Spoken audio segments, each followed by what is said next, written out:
My name is Joanne, and I am 55 years old now. But this story takes me back to when I was 49, standing at my daughter's 18th birthday party, holding a glass of champagne that suddenly felt too heavy in my hand.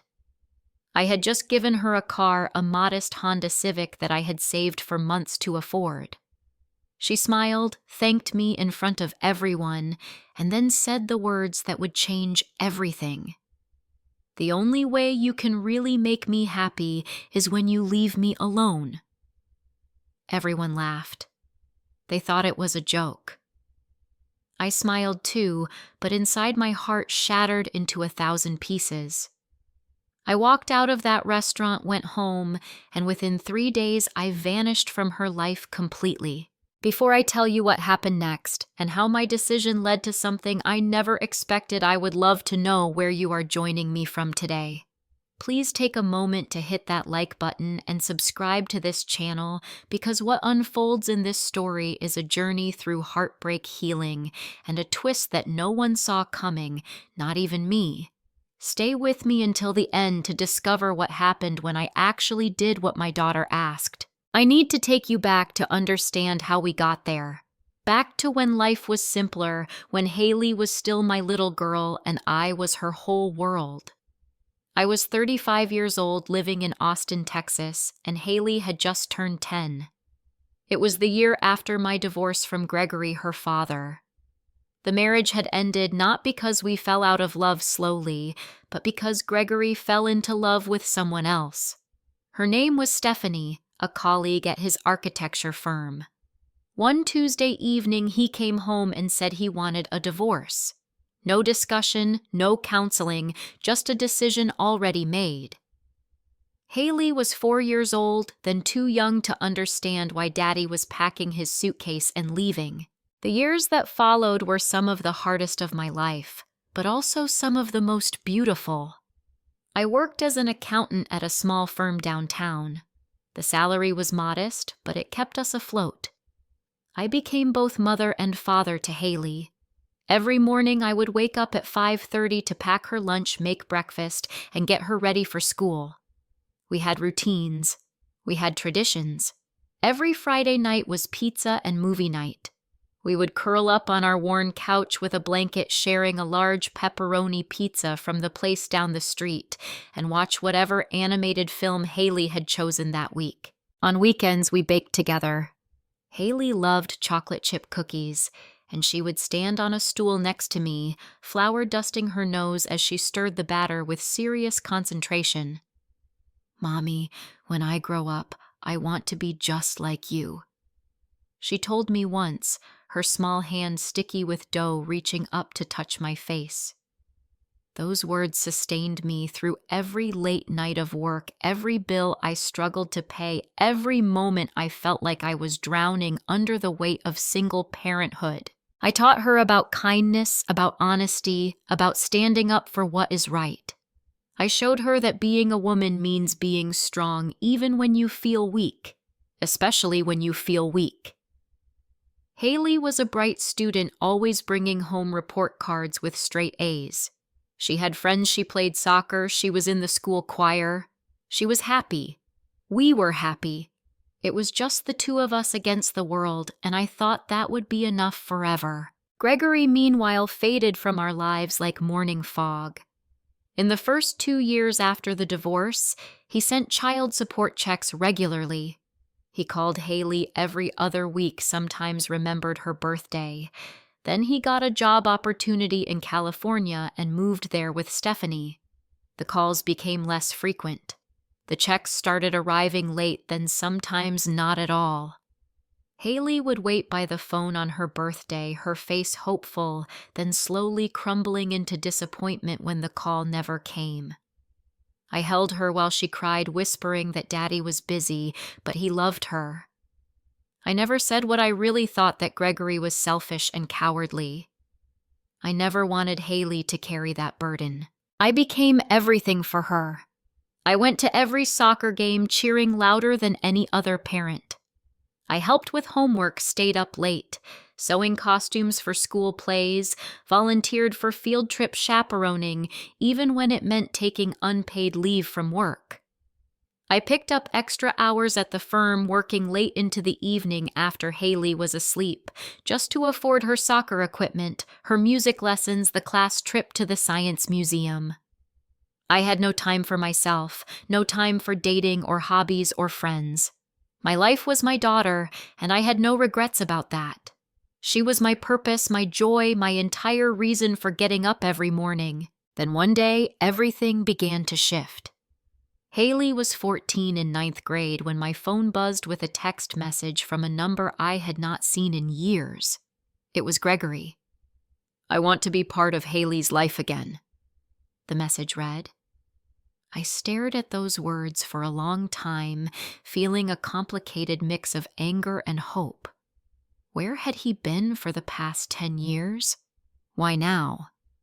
But another part of me, the part that remembered Haley's disappointed face on all those forgotten birthdays, thought maybe this was good. Maybe Haley needed her father. Gregory explained that he had gotten his life together. He and Stephanie, now his wife Patricia, after they had married 3 years prior, were settled in a beautiful home in San Diego. He had a stable job as a senior architect at a prestigious firm. He wanted to make amends to be the father he should have been all along. Against every instinct screaming at me to protect my daughter from more disappointment, I agreed to let him try. I thought I was doing the right thing. I thought every girl deserves to have her father in her life. The first meeting was arranged at a restaurant in downtown Austin. Gregory flew in for the weekend, Patricia with him. I watched them walk through the door, and I barely recognized the man I had once been married to. He looked older, yes, but also more polished. His suit was expensive. His watch gleamed under the restaurant lights. Patricia was elegant, her hair perfectly styled, her smile warm and practiced. "Hi, Haley," Gregory said, his voice nervous. "You have grown so much." Haley sat frozen in her chair, unsure how to respond to this stranger who was technically her father. Patricia took over the conversation with practiced ease. She asked Haley about school, about her interests, about her favorite subjects. Slowly, Haley began to open up. She talked about her soccer team, about the book she was reading for English class, about her best friend Madison. Gregory listened with what seemed like genuine interest, laughing at the right moments, nodding encouragingly. By the end of the meal, Haley was smiling. I sat there watching this reunion, feeling simultaneously relieved and strangely hollow. I had been enough for 14 years. Now suddenly, I was not the only one anymore. Gregory kept his promise to stay in touch. He called Haley every Sunday. He sent her gifts for her birthday and Christmas, not small tokens, but expensive items. A new tablet designer clothes concert tickets to see her favorite band. He invited her to spend 2 weeks in California over summer break. I hesitated, but Haley begged. Her eyes were so bright with excitement, how could I say no?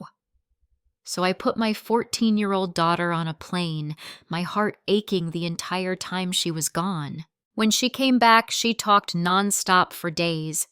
Their house was enormous with 5 bedrooms and a pool in the backyard. They had taken her to Disneyland, to the beach, shopping on Rodeo Drive.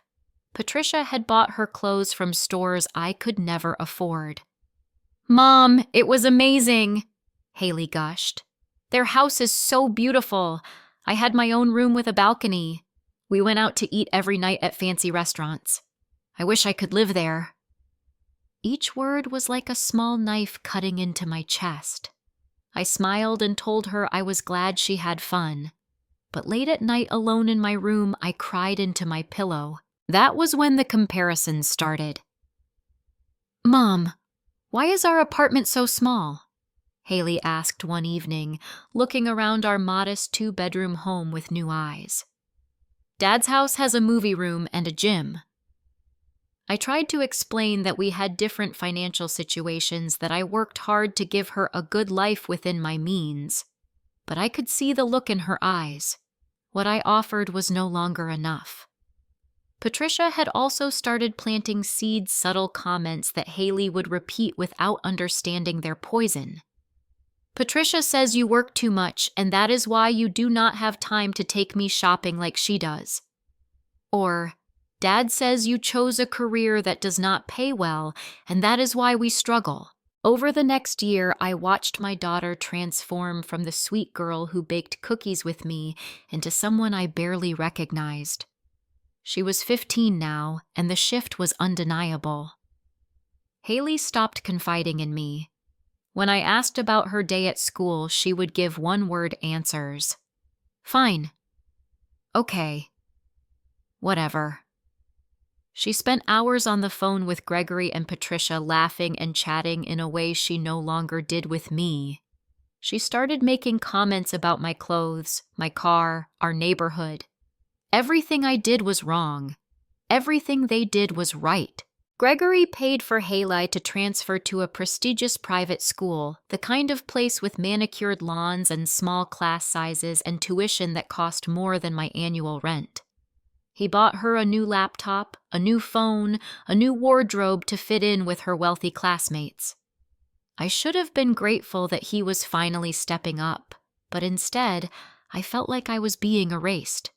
All those years of sacrifice, of being there for every scraped knee and bad dream and heartbreak, seemed to mean nothing anymore. What mattered now was money. What mattered was what they could buy. Patricia, I learned, was particularly skilled at manipulation. She never said anything directly cruel. Instead, she would make observations that sounded like concerns. Your mom means well, honey, but she does not really understand what you need at your age. She grew up differently, you know. She does not get the importance of fitting in. Or, it must be hard for you having to explain to your friends why you live in that neighborhood. Haley absorbed these comments like a sponge. She began to be ashamed of me, of our home, of our life. And I did not know how to fight against people who had unlimited resources and no hesitation about using them to win my daughter's affection. The argument started. Haley would come home from school in a mood, slamming doors, snapping at me over nothing. Why do you always work late? She accused me one evening. I had been at the office until 7, finishing a project for a demanding client.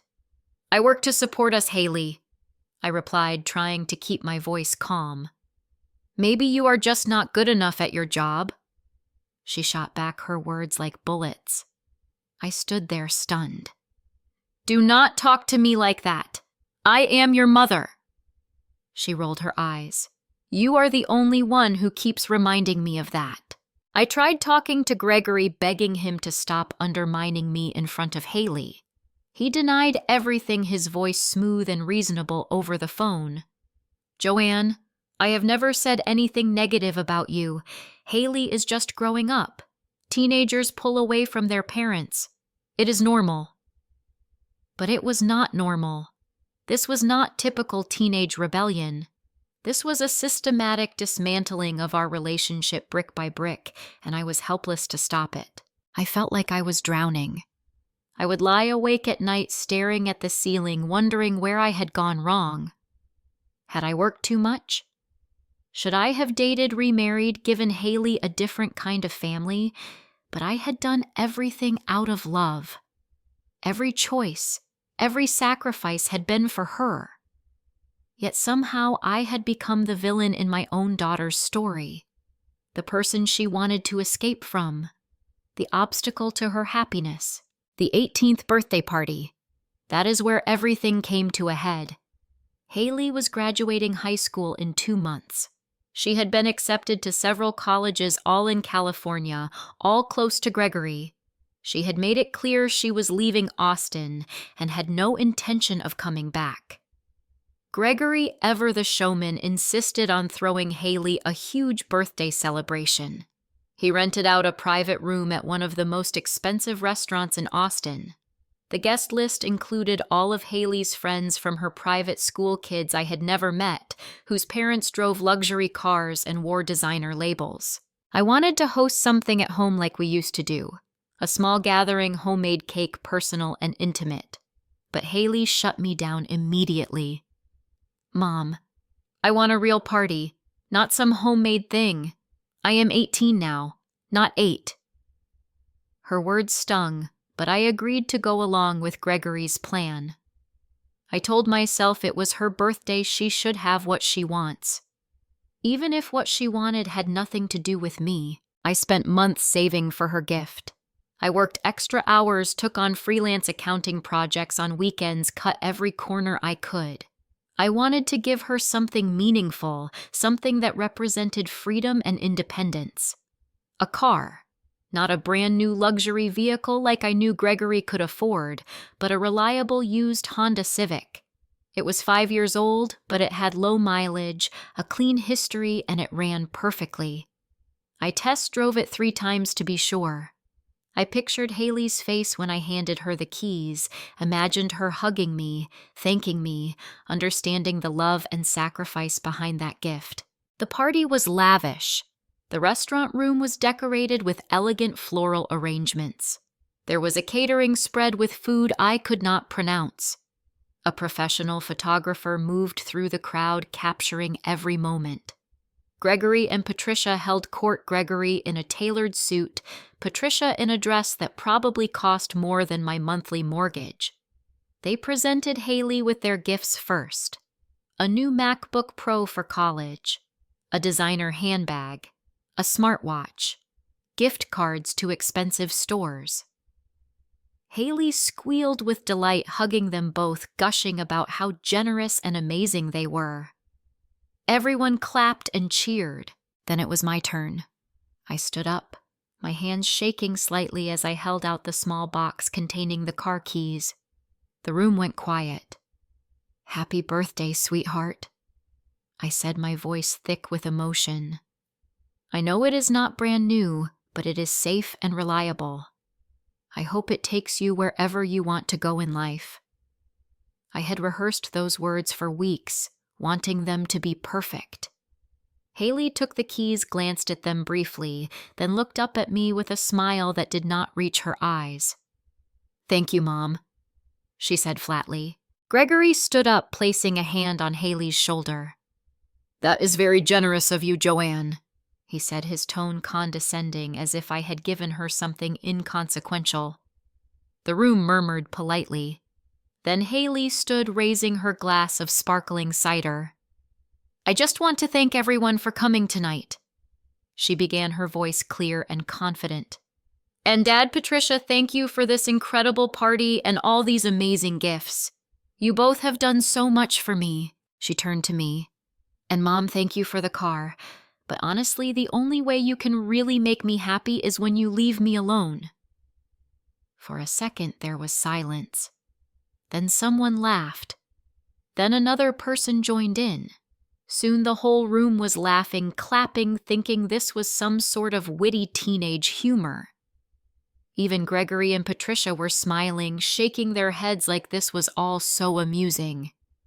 "Kids these days," someone said loudly, and more laughter erupted. But I looked into my daughter's eyes. She was not joking. There was no humor there, no affection, nothing. Just cold, hard dismissal. I smiled because what else could I do? I raised my glass along with everyone else. I clapped when they sang happy birthday.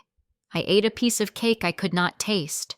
And when the party finally ended, I hugged Haley goodbye, knowing it was the last time I would do so for a very long time. I drove home in a daze. I walked into our quiet apartment and stood in the living room looking at the walls covered with photos of Haley's life. Haley as a baby in my arms. Haley on her first day of kindergarten. Haley blowing out candles on homemade birthday cakes from years past. Haley in her soccer uniform, mud on her knees, grinning at the camera. Haley and me, always just the two of us against the world. "Leave me alone." The words echoed in my head. I had given 18 years of my life to this child. I had sacrificed my youth, my career advancement, my chance at love, everything to be the mother she needed. And all she wanted was for me to disappear. I sat down on the couch and let myself feel the full weight of that rejection. I cried until there were no tears left, until I was hollow and exhausted. Then somewhere around 3 a.m, I made a decision. If my daughter wanted me gone, then I would grant her that wish. Not out of spite or revenge, but because I had nothing left to give. I had poured everything into her, and she had looked at it all and decided it was worthless. I could not force someone to love me, not even my own child, so I would let her go. Completely. The next morning, I started making calls. My older sister Angela lived in Seattle. We had always been close but distant, and my responsibilities with Haley had kept us from seeing each other often. I called her and explained everything. She did not hesitate. "Come stay with me," she said immediately. "Take as long as you need." I called my boss and gave 2 weeks' notice, citing family reasons. She was understanding, even helped me get a reference letter. I contacted a few accounting firms in Seattle, sent out my resume. Within a week, I had 2 interview offers. Then came the hardest part: packing up 18 years of a life shared with someone you love. I went through everything methodically. I kept only what I needed, donating most of the furniture and household items. I packed up all of Haley's childhood things, every drawing she had ever made me, every school project, every trophy and certificate, and put them in boxes in the storage unit I rented. Maybe someday she would want them.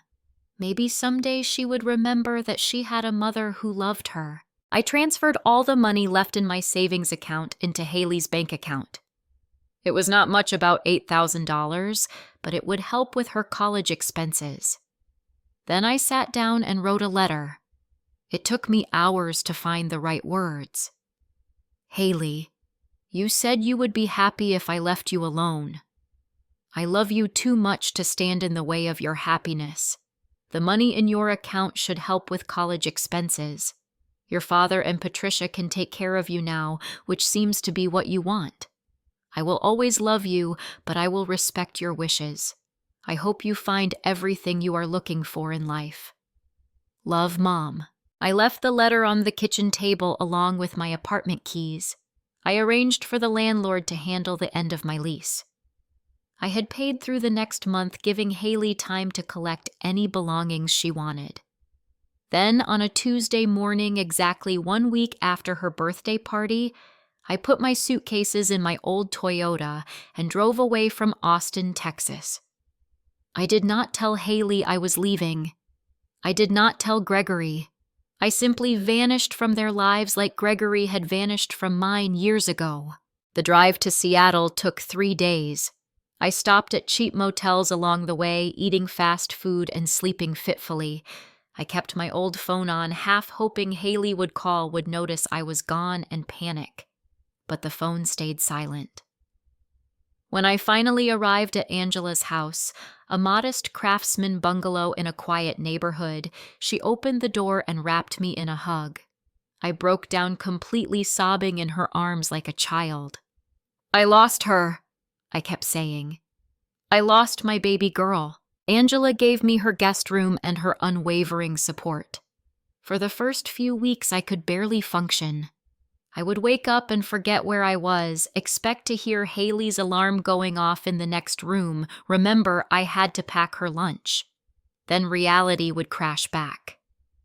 I went to one of the job interviews and got an offer to work at a mid-sized accounting firm.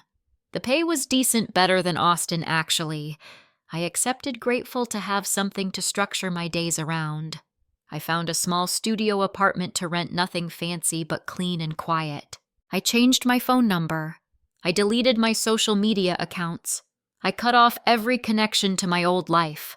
Angela thought I was being extreme. "She is your daughter, Jo. You cannot just disappear on her forever." But I was not ready. The wound was too fresh, too deep. I had to focus on surviving each day, on learning how to be Joanne without being Haley's mom. That was my entire identity for 18 years. Without it, I did not know who I was.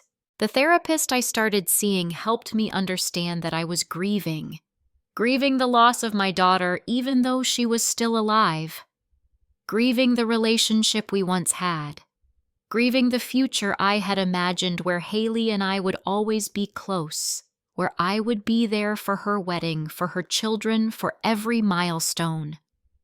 That future was gone. I had to find a way to live without it. The therapist taught me about boundaries, about self-worth, about the difference between loving someone and destroying yourself for them. Slowly, painfully, I began to heal. Or at least I began to survive. 6 months passed. 6 months of silence. I worked. I went to therapy. I spent time with Angela and her husband Marcus. They took me hiking on weekends, introduced me to their friends, tried to help me build a new life. I was functional, but I was not whole. Part of me was missing, and I did not know if I would ever get it back. I thought about Haley every single day, wondered if she was okay, if she was happy, if she ever thought about me. I assumed she was thriving in California with Gregory and Patricia, living the life she always wanted, relieved to be free of her boring, poor mother. Then on a random Tuesday evening in March, I checked my email before bed. Most of it was junk work correspondence, nothing interesting. But one subject line made my heart stop. Mom, I am so sorry. The sender was an email address I did not recognize, but when I opened it, I knew immediately it was from Haley. My hands shook so badly I could barely hold my phone to read. Mom, I do not even know if you will read this. I do not know if you will ever forgive me, but I have to try. I have to tell you how wrong I was, how stupid and cruel and ungrateful. I do not deserve your forgiveness, but I am begging for it anyway. The email went on for pages. Haley explained what had happened after I left.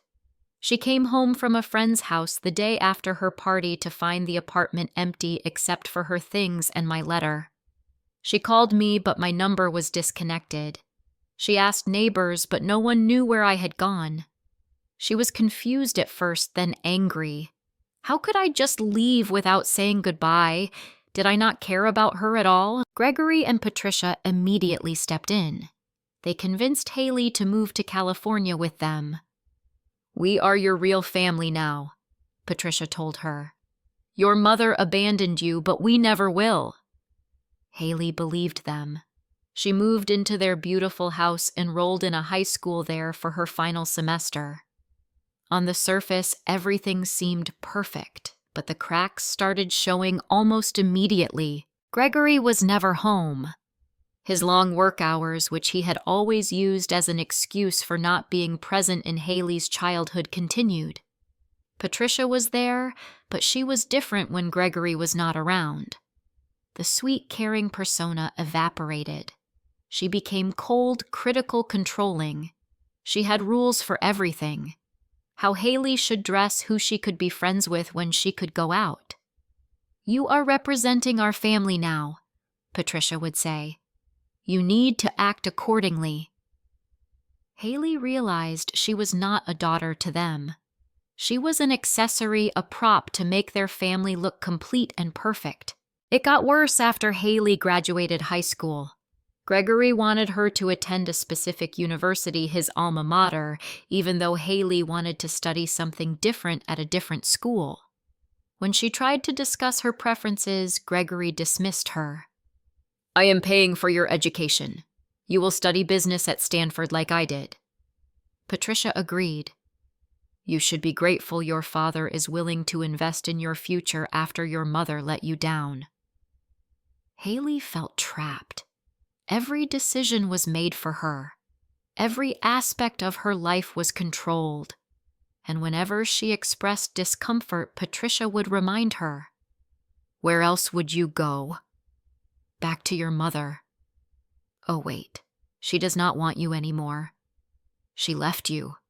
Remember. That was when Haley started to think clearly, started to remember. She went through old photos on her phone pictures from before Gregory came back into her life. Pictures of her and me at soccer games, baking in the kitchen, dressed up silly for Halloween. She remembered how I was at every school event, how I helped with every project, how I worked late into the night, but always made time to tuck her in and tell her I loved her. She remembered the sacrifices I made, the things I went without, so she could have what she needed. She compared that to Gregory and Patricia. They gave her expensive things, sure, but they were never really there. Gregory missed her high school graduation because of a work trip. Patricia bought her designer clothes, but never asked what Haley actually liked. They wanted her to fit into their perfect image, but they did not care about who she really was.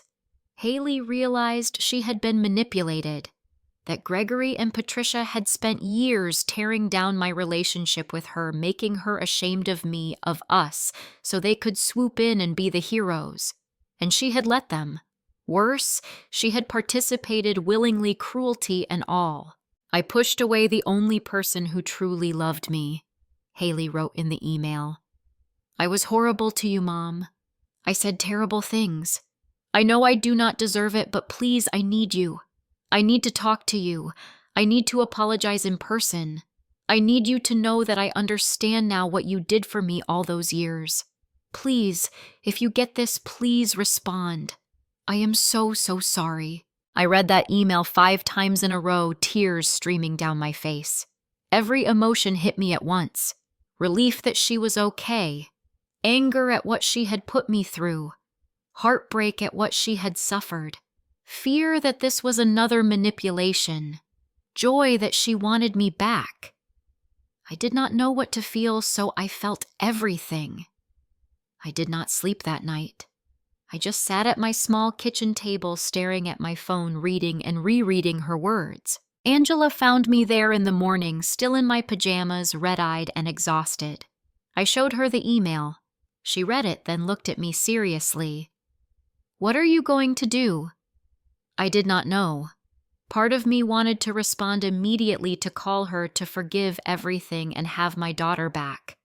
But another part of me, the part that had been broken and was still healing, was scared. What if I let her back in and she hurt me again? What if this was temporary, and once she got what she needed from me, she would leave again? I called my therapist for an emergency session. We talked for 2 hours. She asked me hard questions. What did I want from a relationship with Haley? What boundaries would I need to set? Was I ready to forgive, or did I need more time? Could I separate my love for Haley from my need to protect myself? These were not easy questions, but by the end of the session, I knew what I had to do. I had to respond, but I had to be honest. I could not pretend the past 6 months did not happen. I could not just sweep my pain under the rug. I crafted my response carefully. Haley, I received your email. I never stopped loving you, not for 1 second. But what you said and how you treated me hurt me very deeply. I am glad you understand now, but I need you to know that I am not the same person I was. I had to learn how to survive without you, and that changed me. If we are going to rebuild our relationship, it has to be different. It has to be based on mutual respect and honesty. I am willing to try, but I need time. We need to take this slowly. Here is my phone number. Call me when you are ready to talk. Love, Mom. She called within 10 minutes of me hitting send. I answered on the 3rd ring, my hand trembling. Mom. Her voice was small, uncertain, so different from the confident, cruel tone she had used at her birthday party. Hi, sweetheart. I replied, my own voice breaking. And then we both started crying. We talked for 3 hours that first conversation. Haley told me everything. About how Gregory and Patricia treated her, about how she felt like a prisoner in their perfect house, about how she had tried to reach me for months but could not find me, about how every day she regretted what she said, how she wished she could take it back. I told her my side too, about the pain of leaving, about how I had to rebuild myself from nothing, about the therapy, the loneliness, the grief. I did not sugarcoat it. I needed her to understand the consequences of her actions, not to punish her, but so she could truly comprehend what we were working to rebuild. I forgive you, Haley, I told her at the end of that conversation. But forgiveness does not mean everything goes back to how it was. We both have to work to create something new, something healthier. Over the next 3 months, we talked on the phone twice a week. Video calls mostly so we could see each other's faces. It was awkward at first. We had to learn how to communicate again, how to trust again. Haley was seeing her own therapist, now working through her issues with Gregory and Patricia with her own choices. She told me she had deferred college for a year, that she needed time to figure out what she really wanted, not what Gregory wanted for her. She was working part-time at a bookstore, saving money, trying to become independent. In June, Haley asked if she could visit me in Seattle. I hesitated. Phone calls were safe. Seeing her in person would be real raw, potentially painful. But I agreed. She flew up on a Saturday morning. I picked her up from the airport, and when I saw her walking through the terminal, my heart nearly burst. She looked older, more mature, but also tired. Sad. We hugged, and it felt strange and familiar all at once. We both cried right there in the middle of the airport. I took her to my studio apartment, suddenly self-conscious about how small and bare it was compared to Gregory's mansion. But Haley did not seem to notice or care. She sat on my second-hand couch and looked at me with tears in her eyes. "Mom, I am so sorry. For everything. For what I said, for how I treated you, for believing them over you. I was awful." I sat next to her, taking her hand. "You were young and confused. They manipulated you. I understand that now. But Haley, you really hurt me. You broke my heart." She nodded, more tears falling. "I know. I will spend the rest of my life making it up to you. I promise." We spent that weekend talking, really talking for the first time in years. Not mother lecturing daughter, not daughter dismissing mother, but two people trying to understand each other. Haley told me she had cut off Gregory and Patricia. She still lived with them technically, but only because she had nowhere else to go and needed to save money. She avoided them as much as possible. She was planning to move out as soon as she had enough saved. "I do not want their money anymore," she said firmly. "I do not want anything from them. They can keep their mansion and their cars and their perfect image. I just want you." Those words healed something in me I did not even know was still broken. That was 5 years ago. Haley is 23 now. She did move out of Gregory's house, got her own small apartment in San Diego with 2 roommates. She worked for 2 years, saved money, and then enrolled in community college. She just transferred to a 4-year university where she is studying social work. "I want to help kids," she told me. "Kids who are going through family issues, who feel lost and confused like I was. I want to be there for them." I cried when she told me that. Cried because I was proud, because she had found her purpose, because something good came from all that pain. Our relationship is not perfect. We still have moments of tension, times when old hurt resurfaces, but we work through it now. We go to therapy together, sometimes family sessions where we unpack our past and build our future. Haley visits me in Seattle every few months, or I fly down to see her. We video chat twice a week, sometimes more. We have inside jokes again. We laugh together. We are rebuilding brick by brick the bond that was nearly destroyed. I learned something crucial through this whole experience. I learned that sometimes the greatest act of love is letting go. Not giving up, but giving space. I left not to punish Haley, but to save myself from drowning. I had to choose my own well-being, my own mental health over a relationship that was destroying me. And in doing that, I gave Haley something unexpected. I gave her the chance to grow up to realize what she lost, to understand the difference between real love and material comfort. If I had stayed, if I had continued to absorb her cruelty and Gregory's manipulation, nothing would have changed. Haley would have continued to take me for granted, and I would have continued to diminish myself. By walking away, I forced both of us to confront hard truths. She had to face the consequences of her choices. She had to live without me and discover whether that was truly what she wanted. And I had to learn that I am a person worthy of respect and love, not just a mother to be used and discarded. I also learned that forgiveness does not mean forgetting. I forgave Haley fully and truly, but I remember what happened. I remember the pain, and that memory keeps me vigilant, keeps me aware of my boundaries, keeps me from falling back into old patterns of giving everything and receiving nothing. Forgiveness freed me from anger and resentment, but wisdom keeps me from repeating past mistakes. As for Gregory and Patricia, I harbor no ill will toward them anymore. For a long time, I was angry, furious at how they manipulated my daughter, at how they tried to erase me from her life. But anger is exhausting. It was eating me alive, and they did not even know or care. So I let it go. Not for them, but for me. They have to live with the choices they made. Haley barely speaks to them now.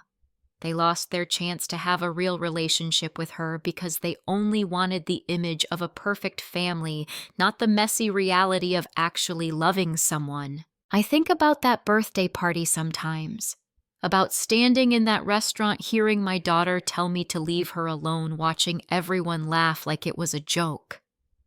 I think about the woman I was then, heartbroken and desperate, still clinging to a relationship that had become toxic.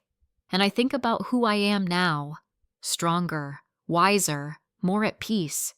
I had to lose everything to find myself. I had to walk away from my daughter to eventually find my way back to her on healthier terms. When my daughter told me to leave her life, I thought my world was ending. I thought I would never recover from that loss.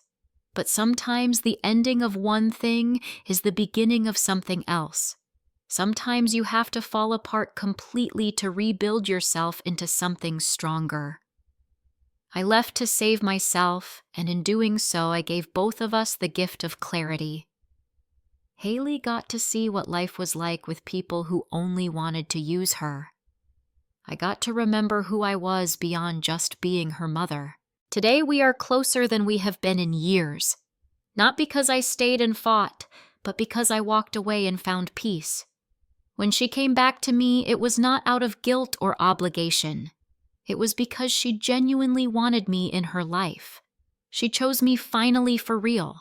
And that choice, that conscious decision to rebuild our relationship, means everything.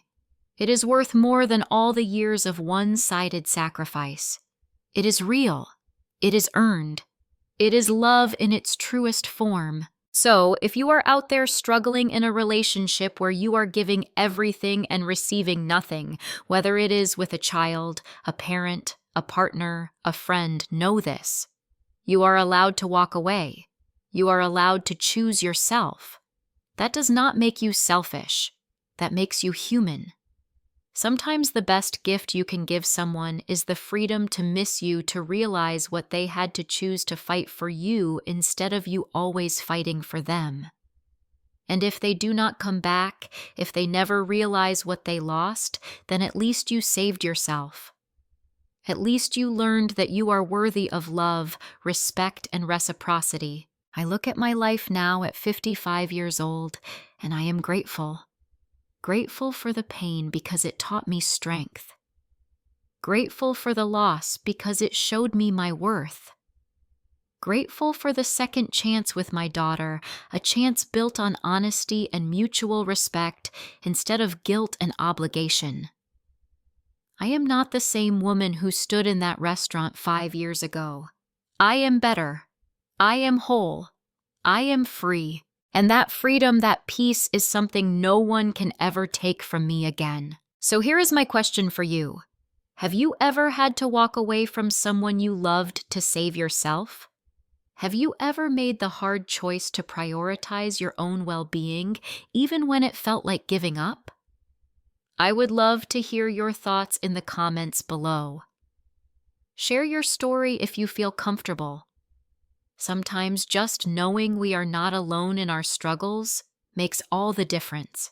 If this story resonated with you, please hit that like button. Subscribe to this channel for more stories about life healing and the unexpected journeys we all take. Share this video with someone who might need to hear it. Someone who is struggling with a difficult relationship and needs to know that choosing themselves is not selfish. Together, we can support each other through the hardest moments and celebrate the victories no matter how small. Thank you so much for listening to my story. It was not easy to share, but I hope it helps someone out there who is facing their own impossible choice.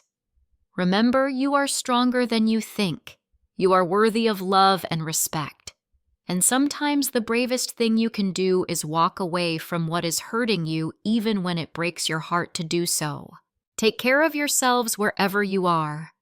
Be kind to yourself. And know that healing is possible even when it feels impossible. I am living proof of that. Until next time.